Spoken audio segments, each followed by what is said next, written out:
Good evening, and welcome to the Song of Uranium, a podcast about the history of astronomy from antiquity to the present, with new episodes every full moon. My name is Joe Antonini. Well, this month I hope to make good on the promise I made to you, dear listeners, 2 months ago, and start to look at the astronomy of one of the oldest and most beguiling civilizations of the ancient world, ancient Egypt.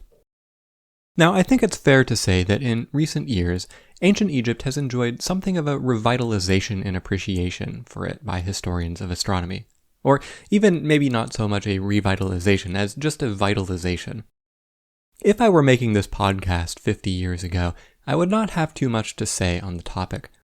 Historians of science would only bring up the astronomy of Egypt just to point out how little of it there was.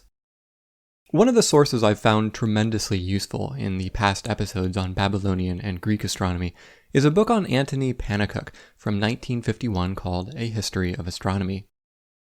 Pannekoek devoted some 75 pages of his 500-page book to Greek astronomy, and about 60 pages to Babylonian astronomy.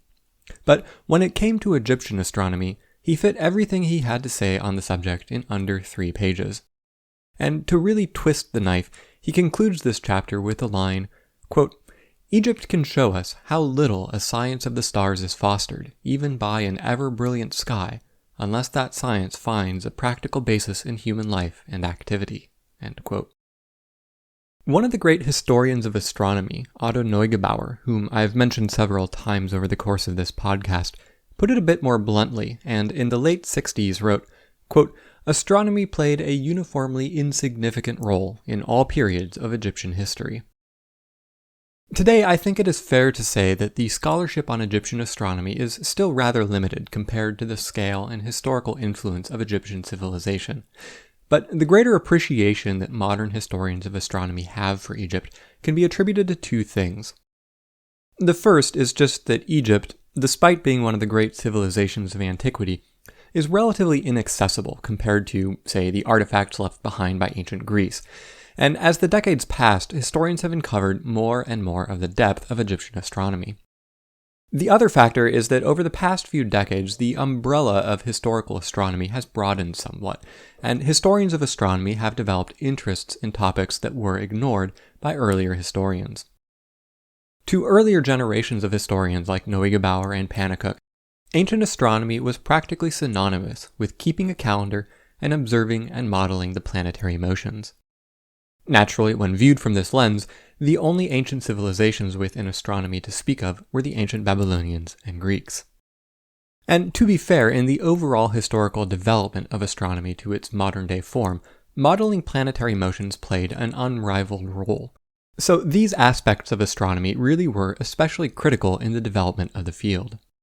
But historians of astronomy today are not only interested in those developments in astronomy where we can draw a more or less straight line from antiquity to the present day.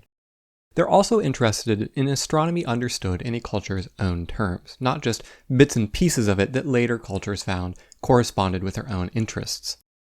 So today we might spend more effort understanding things like the culture's cosmological structure, how they read the skies, whether any individuals specialized in watching the skies, and if so, what precisely they were looking for. So if we limit our astronomy to the motion of the planets and maybe the basics of the calendar, we can say everything we need to say in 3 pages flat, like Antony Pannekoek did. But with a broader understanding of astronomy, there's enough material in ancient Egypt to fill a 600-page book, as Juan Belmonte and José Lull recently did. Well, before we can really get into the astronomy proper, broadly defined or not, it would be good to get better acquainted with the broader cultural and historical context of ancient Egypt. Now, if you've been listening to the podcast for some time, you may have noticed by now that I tend to be partial to the idea that civilizations are shaped by the geography that they inhabit, and so I like to spend a bit of time describing that geography and how it may have influenced the civilization's history. Well, nowhere is this more true than in ancient Egypt, whose culture and activities were all molded by the central feature of Egyptian geography, the Nile. Almost all the inhabited territory of ancient Egypt was a narrow strip of land along the Nile and a fan of marshy territory at the Nile Delta, the few exceptions being 5 oases to the west, the most important of which was the Karga oasis. This valley along the Nile is not very wide at all. It's only 12 miles across at the widest point, but it is long. The Nile is the longest river in Africa and close to being the longest river in the world as well, just a bit shorter than the Amazon. Egypt was only ever in control of the parts of the river farthest downstream, but that was still enough territory to make it a formidable civilization of the ancient world. There are a couple of major sets of landmarks along the Nile that demarcate the major political boundaries. Starting at the mouth of the river into the Mediterranean and working our way upstream, the first of these is the Nile Delta, where the river splinters into a fan of distributaries that then empty into the Mediterranean Sea. The first major split produces the Damietta distributary to the east and the Rosetta distributary to the west, Damietta and Rosetta also being the port cities on the Mediterranean that these distributaries empty out to. The location where the Nile first split into the Rosetta and Damietta and the Nile Delta began was an extremely important point in the geography of Egypt. One of the main capitals of ancient Egypt, the city of Memphis, sat just upstream of this location, as does the modern capital of Egypt, Cairo. And this was also roughly the location of Heliopolis, one of the most important religious complexes in ancient Egypt. This point also marked the division between the two main regions of ancient Egypt, Upper Egypt and Lower Egypt. Upper Egypt referred to the region upstream of the Nile and was topographically higher than Lower Egypt, which consisted of the Nile Delta. So if you look at it on an ordinary map with north pointing up, you'll find that Upper Egypt is below Lower Egypt. The second major set of landmarks are called the 6 cataracts of the Nile. The cataracts are points where the Nile is shallower and the flow of the river is interrupted by boulders to produce whitewater rapids. These cataracts impede navigation by boat and form natural boundaries along the Nile, so the traditional southernmost border for Upper Egypt was at the first cataract, at the city of Aswan, about 500 miles away from the Mediterranean. South of the first cataract was a region called Nubia that was occupied by several empires over the centuries, the most powerful of which was the kingdom of Kush. Nubia extended south to the final landmark along the Nile at the modern-day city of Khartoum, where the Nile splits into two major tributaries, the Blue Nile, which meanders to the east, and the White Nile, which continues to travel largely south. These two tributaries get their names from the colors of the water. The White Nile carries a larger amount of sediment, which makes it appear lighter in color, whereas the water carried by the Blue Nile is clearer. The White Nile ultimately finds its source some 2,300 miles south at Lake Victoria, although hair splitters will point out that actually the source of the White Nile is a downstream lake, Lake No, since the Nile then splits into two, the Bahr al-Jabal and Bahr el-Ghazal rivers, which later join up again at Lake Victoria. But for the history of ancient Egypt, the Blue Nile was far more important, though the Egyptians probably weren't directly aware of it. I mentioned in the last episode that the eastern half of the African continent is geologically younger and at higher elevations, and the place where this is most pronounced is in northern and central Ethiopia, which forms the Ethiopian highlands. Here, being at high elevation and not too far from the Indian Ocean, the highlands catch the weather patterns from the Indian Ocean, and in particular are subject to the summer monsoons of the Asia-Australian weather system. Consequently, starting in June or so, the highlands begin to receive a tremendous amount of precipitation that lasts through the summer until about September. Much of this precipitation is carried away by the Blue Nile, and downstream, this causes the Nile to flood every year. This annual flooding was the central event of the Egyptian year, and was what the entire agricultural system, and by extension the entire culture, depended on. After all, Egypt gets very little rain. It's not unusual for the southern parts of Upper Egypt to go a full decade without seeing any rain at all. But the annual floods of the Nile would form a marsh along the valley bed that would soak the soil. Once the floodwaters had receded, the soil would retain enough moisture to permit crops to grow without any rainfall being necessary. Because the Egyptians depended critically on the floodwaters from the Nile for their food, sophisticated irrigation and floodwater management was of paramount importance for the civilization, and seems to have been what drove the development of the Egyptian state in the first place.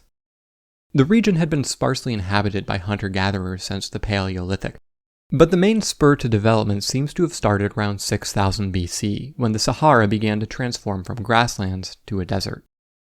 The increasing desiccation of the Sahara forced more and more people into the Nile Valley, who then turned from a nomadic hunter-gatherer lifestyle to a sedentary agricultural lifestyle, perhaps out of necessity due to the limited space, or perhaps because it was simply more convenient.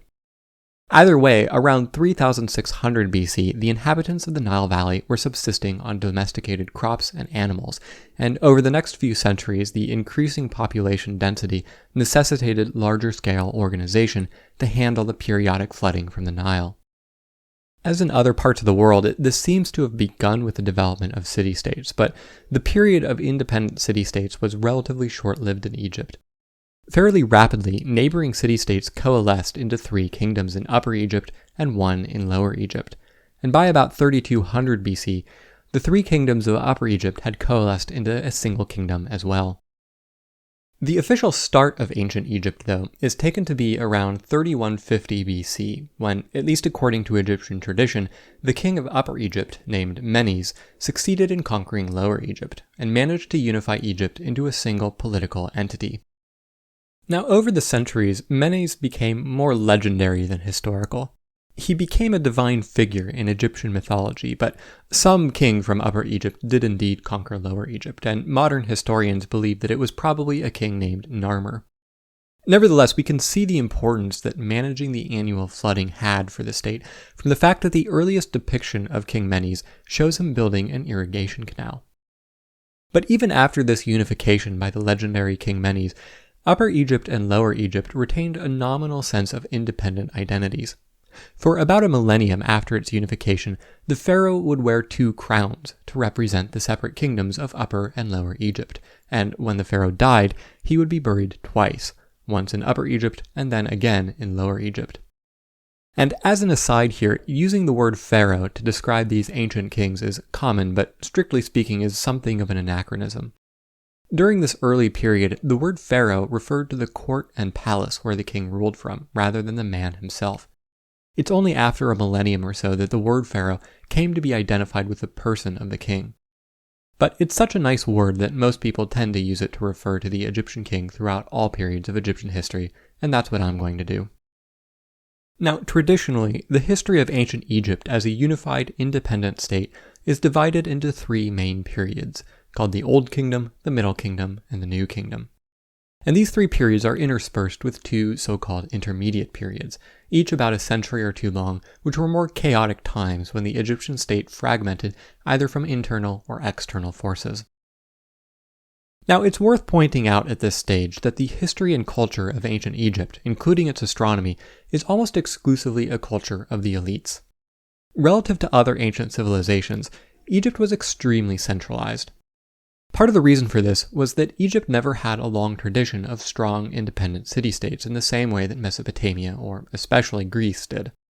Many of the Egyptian cities were either little more than glorified markets where commoners would occasionally coalesce to buy and sell things they needed, or, in the case of the capitals, essentially large palace complexes. True urban environments were not a large part of Egyptian culture. Egyptian society was characterized first and foremost by the pharaoh, and then his court of officials and priests. Below them was a vast mass of peasants, who factor very little into any of the surviving artifacts of Egyptian culture, apart from the obvious fact that it was their hands that built Egypt's great monuments. Because of this, the surviving artifacts we have really only give us a view into Egyptian society from the perspective of the elite. We can see this bias, for instance, in these so-called intermediate periods, which histories of Egypt will normally characterize as being chaotic periods that produced little culture. And indeed it was so for the Egyptian elite. But some fragments suggest that the common people may have viewed things a little differently. One author writing during the first intermediate period commented that after the disintegration of the unified Egyptian state, quote, "The highborn are full of lamentation, but the poor are jubilant," end quote. Temples were looted, which probably upset the priests, but seems to have been to the benefit, or at least not the detriment, of the commoners. Well, each of the 3 kingdoms, Old, Middle, and New, lasted around half a millennium apiece, and by the late 2nd millennium, Egypt found that it was not immune to the late Bronze Age collapse that afflicted so many other civilizations of the Bronze Age. Around the 1180s, Egypt was attacked by the mysterious Sea Peoples, and although the pharaoh was able to hold them off, The waves of attacks proved costly to the Egyptian state, and unable to handle the subsequent several decades of prolonged drought and famine. After this, the Egyptian state began to fragment, and various parts were invaded either from the south by the Kushites, the east by the Assyrians and Persians, or eventually from the north by the Macedonians, led by Alexander the Great in the late 300s.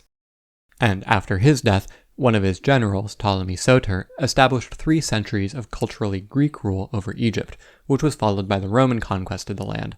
But regardless, after around 1050 BC or so, ancient Egypt never achieved its former glory as a fully independent, unified state.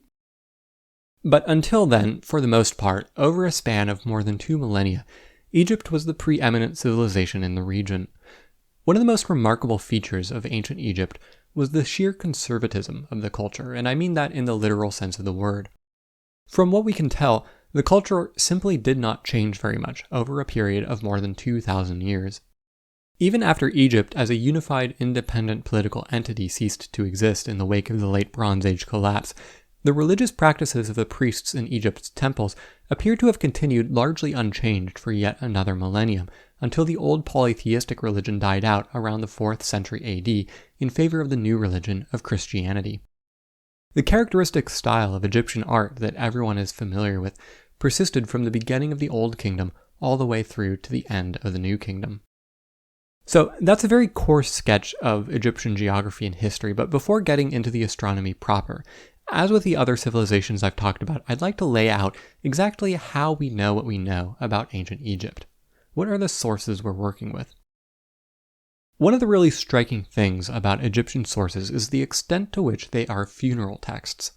The vast majority of the most important sources we have on ancient Egypt are funerary.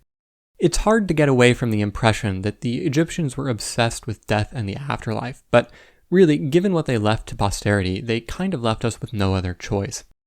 The dwellings they lived in were largely built of impermanent materials, whereas the pharaohs truly spared no expense in building massive, lavishly decorated tombs for themselves. So much of what survives of ancient Egyptian literature comes to us from these tombs. Now, I don't want to overstate this. There is also quite a lot of other ancient Egyptian texts that are not directly funerary in nature, in particular by the New Kingdom. There are letters, histories, decrees, texts written on monuments, and so forth. But even in texts that were not directly preserved in the tombs, the theme of death and the afterlife is dominant. One fascinating text is called, at least in one translation, The Debate Between a Man and His Soul, and is a piece of wisdom literature from the Middle Kingdom in which a man tells his soul how he longs for death so that he can escape the hardships and tribulations of life on earth and enjoy the promised splendors of the afterlife. His soul, on the other hand, attempts to convince him of the value of earthly life. Probably the 3 most important texts, though, are directly funerary. The oldest of these is called the Pyramid Texts, and consists of hieroglyphs carved onto the walls and sarcophagi of the pyramids at Saqqara. These texts date to the Old Kingdom, with the earliest going back to the 24th century BC, so they were written after the construction of the more famous pyramids at Giza. The second text is called the Coffin Texts, and appears in the Middle Kingdom. These were written on the coffin itself, but also sometimes on the walls of the tomb or other objects in the tomb. The coffin texts are associated with a phenomenon that developed during the Middle Kingdom that has been termed the democratization of the afterlife. In the Old Kingdom, only the grand tombs of the pharaohs were adorned with magic spells to aid the pharaoh in the afterlife. The tombs of everyone else, even relatively wealthy individuals or powerful officials, had no such adornments. Now, this observation admits a number of interpretations, and at one extreme, it's been claimed that during the Old Kingdom, ancient Egyptians held that only the pharaoh had the privilege of experiencing an afterlife. The rest of us poor schmucks would be consigned to an eternity of oblivion. But starting in the Middle Kingdom, we find that the tombs of wealthy individuals begin to be covered in the same kinds of incantations to aid them in the afterlife that in the Old Kingdom had been the preserve of the pharaohs. This democratization of the afterlife has been tied into the general weakening of the Egyptian state during the First Intermediate Period. But some Egyptologists, like Mark Smith at Oxford, have argued that the extent of this change has been rather overstated in the literature. While there was indeed a large increase in the number of people who were granted spells in their tomb during the Middle Kingdom, There are nevertheless a few, albeit rare, examples of non-royal tombs being granted spells during the Old Kingdom. And there is quite a bit of circumstantial evidence that it was not unknown for non-royal individuals in the Old Kingdom to have had the benefit of incantations to aid them in the afterlife. At any rate, the coffin texts are the set of these new texts that appear in the tombs of wealthy or high-ranking individuals during the Middle Kingdom. The last of the most important texts is perhaps the most famous and is commonly known as the Book of the Dead. These days, though, Egyptologists prefer the more accurate, though admittedly less evocative translation, the Book of the Coming Forth by Day. As I am not an Egyptologist and the Book of the Coming Forth by Day is a bit of a mouthful, I'll stick with the more popular title, Book of the Dead. The Book of the Dead shows up in the New Kingdom, and like the pyramid texts and coffin texts, was also funerary. But unlike those older texts, which were written onto the walls or coffins, the Book of the Dead was written onto papyrus and then placed into the tomb. The development of the Book of the Dead put the blessings of the afterlife into the reach of people of even more modest means. Getting a copy of the Book of the Dead in your tomb was by no means cheap. It's estimated to have cost about half the annual wages of a laborer, but a man of modest means could afford it. Comparisons with present-day money are always lacking, but you could estimate it as costing on the order of, say, $50,000. Not cheap by any means, but if you were not a peasant and you really wanted it, you could probably swing it. And although at the start of the New Kingdom the Book of the Dead was almost the exclusive preserve of men, as the centuries went on, more and more women were buried with a Book of the Dead too. Now, one thing to point out here is that these texts had no canonical versions. If you went into two different New Kingdom tombs and compared the Book of the Dead you found in each one, you would find that there are a lot of similarities between the two, but they were by no means identical. Individuals who commissioned a Book of the Dead seem to have been able to customize its contents to some extent. So, if you were to go to Amazon and buy a copy of the Book of the Dead today, which, thanks to modern printing techniques, costs considerably less than $50,000, the version you will get will probably be a collection of spells and hymns that were drawn from a variety of individual sources. Now, beyond these three best-known texts, there were, of course, many other Egyptian texts, but for the history of astronomy, there are a few that are especially relevant, all of which are also funerary texts, and all of which date from the New Kingdom. Two of them are the Book of Gates and the Amduat, and both of them describe the journey of the sun through the underworld over the course of the night, and describe the stages or gates of this journey at each of the 12 hours of the night. The other collection of texts is collectively called the Books of the Sky, and consists of 4 books, the Book of the Day and the Book of the Night, both of which have obvious relevance to the heavens, then the Book of Nut, Nut being the goddess of the sky, and lastly the Book of the Heavenly Cow, a cow being one of the representations of the sky goddess Nut. Now, one of the difficulties in studying these texts is that they are written in a script that went extinct around 1700 years ago, when the last of the Egyptian priests died out after Christianity became the dominant religion. And to make matters worse, the language that the script represented also mostly died out a few hundred years after that, when Islam entered the region and Arabic became the vernacular language. If you recall the major African language branches I talked about in the last episode, you probably won't be too surprised to hear, based on its location in Northeast Africa, that ancient Egyptian fell into the Afro-Asiatic family. Since it no longer exists, it's a little hard to categorize, and generally is placed in its own distinct branch of the Afro-Asiatic family. But it seems to have been most closely related to the Berber and Semitic branches.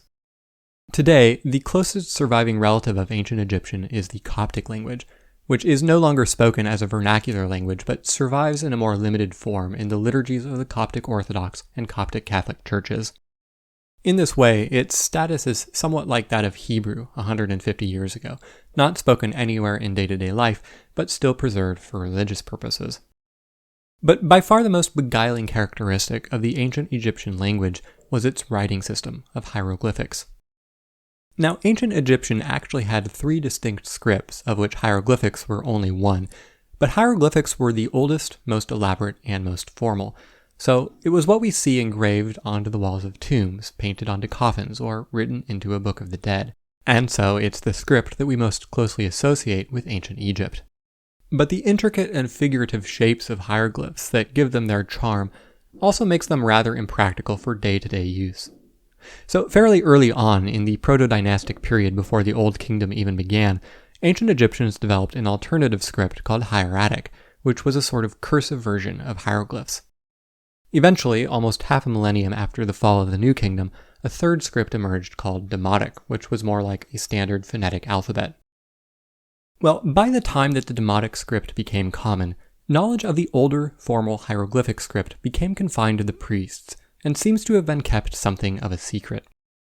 The hieroglyphic system was discussed by a couple of ancient Greek and Roman authors, but their knowledge of the script was very limited, and they all had fundamental misconceptions about how it worked. By the time that the last of the Egyptian priests had died off and the old temples closed up shop in the 4th century AD, no one alive had knowledge of how to read hieroglyphs any longer. Over the centuries, the odd scholar here or there attempted to decipher the mysterious script that appeared on the magnificent monuments that Egypt left behind, but these efforts bore no fruit.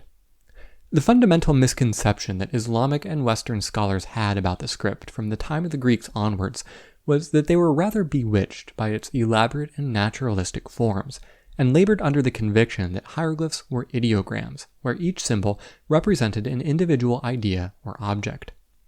Or in other words, they worked under the assumption that a hieroglyph represented an entire word, generally in a fairly literal way. So if you saw a bird, people would try to interpret that symbol as a literal bird, or a symbol that looked like a beetle as a literal beetle. But Egyptian hieroglyphs do not work this way, so this produced gibberish and was a doomed effort from the start. Although hieroglyphs probably originated as ideograms in their early past, for the most part, hieroglyphs throughout recorded Egyptian history are what are called logoconsonantal, where the symbol represents the consonants of a word. For example, the hieroglyph for the word son, as in a person's male child, is written with a drawing of a duck, because the word for son had the consonants SKH, and the word for duck also had the consonants SKH, though almost certainly these two words had different vowels. But without knowing these fundamental mechanics, no one made any progress deciphering hieroglyphics until the early 1800s, after the discovery of the famous Rosetta Stone by Napoleon's army, in, as you can probably infer, Rosetta, the port city that the Rosetta distributary of the Nile opens out to on the Mediterranean. The contents of the Rosetta Stone are fairly prosaic, at least unless you're really into the domestic politics of early 2nd century Ptolemaic Egypt. It praises the pharaoh Ptolemy V for reducing or eliminating many taxes, establishes temples dedicated to the pharaoh, grants amnesty to some prisoners, and declares some new festivals to celebrate the pharaoh. But the contents of the text were not what really made it valuable. What was valuable about the stone was that this same text was repeated in 3 separate scripts: Ancient Greek, Demotic Egyptian, and, crucially, hieroglyphics.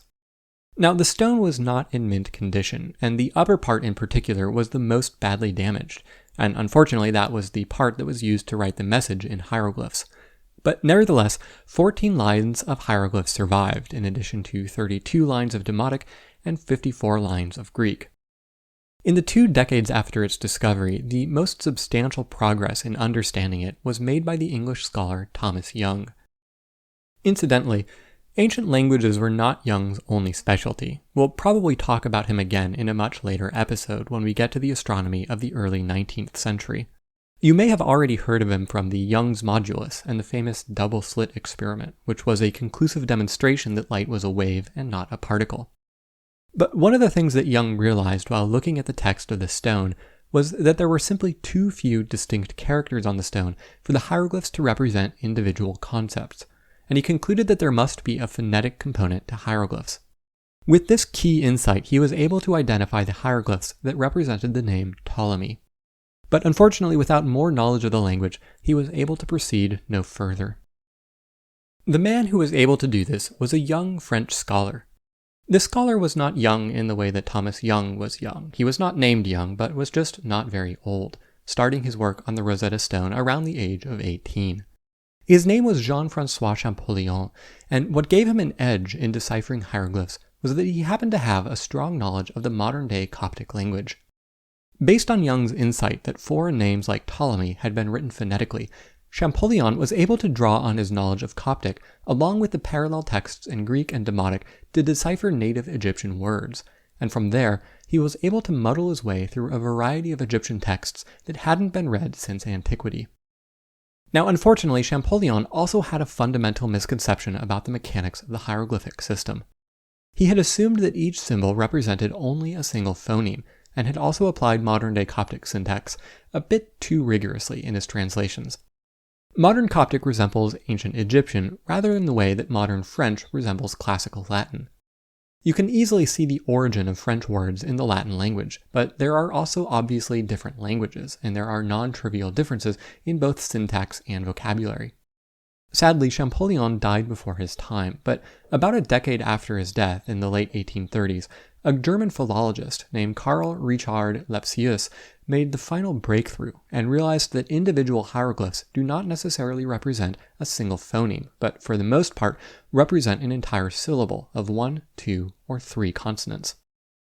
With the benefit of a further 170 years of study, modern Egyptologists have a pretty good grasp of the ancient Egyptian language. That said, the language is not perfectly known. Many pronunciations are rather conjectural because the Egyptians, as with many ancient languages, generally did not write down their vowels. So modern transliterations of Egyptian hieroglyphs look something like a caricature of an Eastern European language. They're just a long string of consonants with nary a vowel in sight. And as we'll see in a future episode, the meanings of many words are still debated. So understanding ancient Egyptian is by no means a solved problem. Okay, so that's a bit about how it is that we've come to know what we know about ancient Egypt. Now, by this point in the episode, you can probably infer that there's no way that I can cover all of ancient Egyptian astronomy in a single episode. So, for the rest of this episode, I'll confine myself to a few small topics: the beginning of the universe, the end of the universe, and the structure of the universe. Now, I mentioned earlier that Egypt was a remarkably conservative society, and its religious practices changed very little for around 3 millennia. But little change is not the same as no change, and there are 5 distinct creation myths that survive in the literature. That said, the oldest and by far the most important of these is what is called the Heliopolitan cosmogony, because it details the birth of the 9 deities who were worshipped in the temples at Heliopolis. The main source for the Heliopolitan cosmogony is the pyramid texts, but this creation myth was pervasive enough that it also appears in much later works, including the coffin texts and the Book of the Dead. In this story, the universe begins in a state that is called Nu, or Nun. Now, many cultures began their creation myths in a similar kind of way. If we think back to the Greek creation myth, Hesiod tells that the universe begins in a state identified with the god Chaos and is described as a vast void. In the Hebrew cosmogony, the universe begins as a watery void. We also saw last month that according to the Bishongo, in the beginning the universe was nothing but a dark water. The sense of the Nun is similar to these ideas. The Nun is portrayed as a vast emptiness, but not so much in the sense of a literal emptiness as a void is empty, but more in the sense of being inert, silent, still, and dark. While there is nothing of any form, it's not a vacuum. The Nun contains the essence of all things. The idea of chaos is connected to the Nun, but not so much the destructive sense that we associate with the word chaos today, only in the sense that there was simply no order to begin with for the chaos to destroy. Throughout most of Egyptian history, the demiurge, the creator of the universe in the Heliopolitan cosmogony, was identified with the god Atum. In the very earliest days, prior to the proto-dynastic period, the demiurge may have been the falcon god Horus, and towards the New Kingdom, Atum became more closely associated with the sun god Ra. But throughout most of Egyptian history, it was Atum who started it all. Atum's very name reflects his role in the creation of the universe. In a similar kind of way that the biblical God reveals his name to Moses to mean, I am who am, Atum's name is associated with the word to complete. So the most straightforward interpretation of the meaning of his name is that he is the completed one, which could be read as the most complete being, and the being who completed the creation of the universe, and will bring the universe itself to completion at the end of time. Another reading by the Egyptologist Rudolf Antes is that Atum means, quote, the one who has been completed by absorbing the other first living beings. In this sense, Atum is the collection of the vital essence that existed dispersed throughout the Nun. This vital essence was known in the Egyptian religion as the Ka. and every person was born with a spirit called his ka. When I talked earlier about the text, the debate between a man and his soul, the soul that the man is debating with is his ka, and the implication of Atum's emergence from the Nun is that all ka in the universe proceeds from him, and is ultimately a gift from him, and he will bring all the ka in the universe back to himself at some point in the future. In the coffin texts, Atum says that prior to creating the universe, quote, "I floated sluggishly, my limbs inert," end quote. Atum then emerges from the Nun solely by his own will. In the coffin texts, he describes it as, quote, "disturbing my repose," and later on says, quote, "I brought my body into being through my power. I am one who made myself, and I formed myself at my will, according to my desire," end quote. Atum's creation of himself from the Nun is then described as being a primordial hill that emerges from the water, thereby creating the beginnings of the earth. From there, he next creates two deities, Shu and Tefnut. The pyramid texts explain that, quote, "he put his penis in his fist so that he might make orgasm with it, and the two twins were born, Shu and Tefnut," end quote. In another, less sexual description, Atum sneezes out Shu and spits out Tefnut. This mode of birth seems to have been chosen because Shu, who was sneezed, is the god of air, and Tefnut, who was spat, is the goddess of moisture. Shu and Tefnut then know each other in the biblical sense, and Tefnut gives birth to Nut, the goddess of the sky, hence the title of this episode. Nut is, in a way, the Egyptian version of the Greek god Atlas, but unlike Atlas, who sits under the earth and is condemned to support the vault of the heavens on his shoulder, Nut herself is the sky. In Egyptian art, she is depicted as a woman who literally bends over the entirety of the earth, with her feet on one side and her arms touching the ground on the other. We, on the ground, essentially observe the stars emblazoned on her belly. In later representations, Nut is also depicted as a cow standing over the earth, whose 4 legs represent the 4 cardinal directions. How it was that Nut came to be the goddess of the sky is conveyed in the Book of the Heavenly Cow. In this story, early in history, the gods lived on the earth along with mankind, but humans, being a rebellious lot, attempted to overthrow Ra, the chief of the gods. Ra then convened a council of the gods to deliberate as to what to do with humanity, saying that he could not slay them all without first consulting the other gods. So the gods came before him, among whom included the primordial Nun. Nun argued that there was no need to slay humanity because Ra was far more powerful. It was just that proper fear of the gods needed to be instilled in humanity. So Nun proposed that Ra, along with the rest of the gods, should be elevated to the heavens. Nun ordered that Ra be placed on Nut's back and elevated above humanity, and in so doing, she took the form of a cow towering above the earth. After becoming the sky, Nut marveled at her own majesty and asked that she be provided with a multitude to worship her splendor, and thus the Milky Way was created. Then Ra, now in the heavens, looked about and said, "This field is peaceful. I shall make vegetation grow in it and provide them with everything." And so the planets and stars came into being. Then, being overcome by fear at the great height Nut found herself in, she began shaking, and so Ra created the infinite ones and placed them at the twilight to support the sky. Well, this image of the goddess Nut, either as a cow or a woman hunched over the earth, forms the basis for Egyptian cosmology. In Egyptian depictions of the universe, Nut is probably the most striking feature of the image. Like nearly every other ancient civilization, the earth itself was conceived of as a disk, and the whole structure was supported by 4 pillars at the 4 cardinal directions, which could be seen as the limbs of Nut. Below the earth was the water of the Nun, and the waters themselves actually extended up above the earth as well, over the sky. Physically, rather than mythologically, the Egyptians thought that the sky was a giant dome made of iron, which kept the waters of the Nun from falling below. Evidence for this association of iron with the sky is quite old in the Egyptian sources. The oldest example of the pyramid text comes from the tomb of the pharaoh Unas. The inscriptions generally praise the pharaoh and identify him as the incarnation of various gods. For instance, one passage identifies him with the god Sobek, who was a symbol of power, male fertility, and war. One portion of the text reads, quote, "Unas has appeared as Sobek, Neith's son. Unas will eat with his mouth, Unas will urinate, and Unis will copulate with his penis. Unis is lord of semen, who takes women from their husbands to the place Unis likes, according to his heart's fancy." End quote. Later on in the text, the authors extol the power of the pharaoh Unis and his command over all things, writing, quote, "Unis will acquire the sky and splits its iron." End quote. The Egyptians believed that on occasion a piece of the sky would break off and fall to the earth, and this was what they observed as meteors. Now, what makes this connection between the meteors, the sky, and iron especially intriguing is that there was a major meteor impact in the region around 3000 BC.